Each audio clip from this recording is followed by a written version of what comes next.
Hello दोस्तों। तो आज हम लोग इस वीडियो में डिस्कस करेंगे द रेड ट्रैप सेल्मा लेगरलोफ की।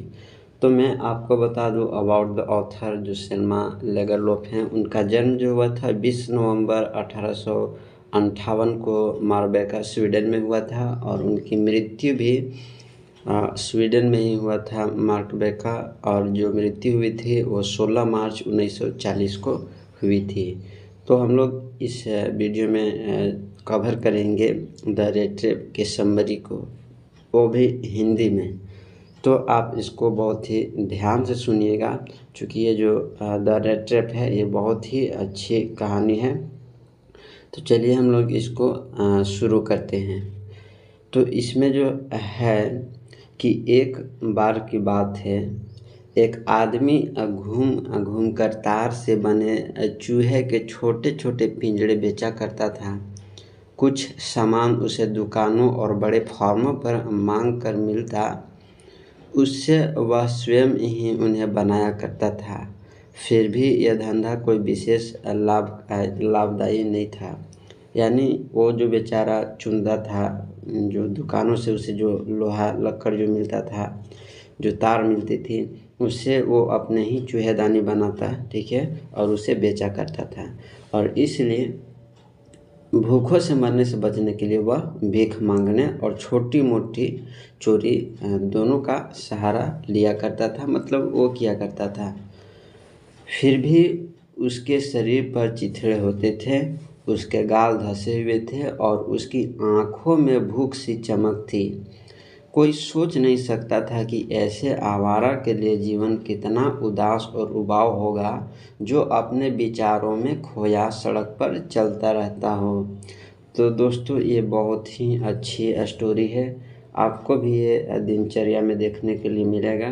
अगर आप भी कहीं जा रहे होंगे तो आप भी ज़रूर कहीं भिखारी को देखे होंगे, जो ऐसा लोहा लकड़ चुनता है, तो भीख मांगता है। ये सब तो मिलते ही हैं आजकल के दिन में। पर एक दिन वह व्यक्ति एक ऐसी विचार श्रृंखला में खो गया, मतलब ऐसी वो सोच में वो खो गया, जो उसे वाकई बड़ी मनोरंजन लगी। स्वभावतः वह अपने चूहों के पिंजड़े के बारे में सोच रहा था, जब अचानक उसे यह ख्याल आया कि उसके चारों ओर की संपूर्ण दुनिया, देशों और सागरों, शहरों और ग्रामों सहित एक बड़ी चूहेदानी के अतिरिक्त कुछ न थी। मतलब दोस्तों, ये पूरी दुनिया जो है वो एक चूहेदानी ही है, चूहेदानी के अंदर ही है। मनुष्य को दाना डालकर ललचाने के अतिरिक्त उसके अस्तित्व का भी कोई अन्य उद्देश्य ही न था। मतलब जिस तरह से चूहेदानी का इस्तेमाल हम लोग चूहे को लालच देकर के उसको फंसाने का करते हैं, आज के भी दुनिया में सेम वैसा ही हो रहा है। लोग एक दूसरे को दाना देकर अर्थात ललचा कर जाल में फंसा देते हैं। तो इसमें दौलत और खुशियाँ हैं, भवन और भोजन है, गर्मी और वस्त्र है, बिल्कुल वैसे ही जैसे चूहेदानी में पनीर और सूअर का मांस होता है। और वैसे ही कोई व्यक्ति स्वयं को दोनों को छूने के प्रलोभन में आने देता है, अर्थात लालच में आने देता है। पिंजरा उसके लिए बंद हो जाता है और तब सब कुछ समाप्त हो जाता है। मतलब जिस तरह से एक चूहे जो है वो अपने भोजन के लालच में चूहेदानी के अंदर घुस जाता है, उसी तरह से मनुष्य भी है, वो अपने भोजन के लिए, वस्त्र के लिए, भवन के लिए, खुशियाँ के लिए दूसरों को कष्ट देते हैं। तो संसार निस्संदेह उस पर कभी अधिक मेहरबान नहीं रहता था। अतः उसको बुरा सोचने में उसे असाधारण आनंद आता था। अपनी अनेक पैदल यात्राओं में समय बिताने के लिए यह उसका मनपसंद काम हो गया।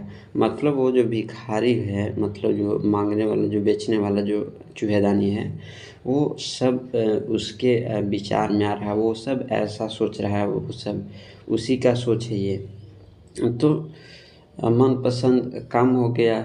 अपने परिचय व्यक्तियों में उनके बारे में सोच जिन्होंने स्वयं को इस खतरनाक जाल में फंसने दिया था, और उन व्यक्तियों के बारे में जो अभी भी दाने के चारों तरफ चक्कर लगा रहे हैं। मतलब ये पूरी दुनिया जो है भोजन के लिए, वस्त्र के लिए, भवन के लिए, खुशियाँ के लिए जो है वो चक्कर लगा रहे हैं। पूरी दुनिया, हम भी और अब भी चक्कर लगा रहे हैं। तो एक दिन अंधेरी शाम जब वह सड़क पर चला जा रहा था, तब सड़क के किनारे बने भूरे रंग के एक छोटे से मकान पर उसकी दृष्टि पड़ती है और रात के लिए आसरा मांगने को उसने वह दरवाज़ा खटखटाया, नॉक किया। उसे इनकार भी नहीं किया गया। सामान्यतः जो रुखों चेहरे उसे मिला करते थे, उनके स्थान पर वह बिना पत्नी और बच्चे वाला बूढ़ा मालिक अकेलेपन में बात करने के लिए किसी को पाकर वो बहुत ही खुश हुआ। उसने तुरंत दलिए के बर्तन को आग पर चढ़ा दिया और रात्रि का अंतिम भोजन यानी डिनर जो है दोनों ने किया।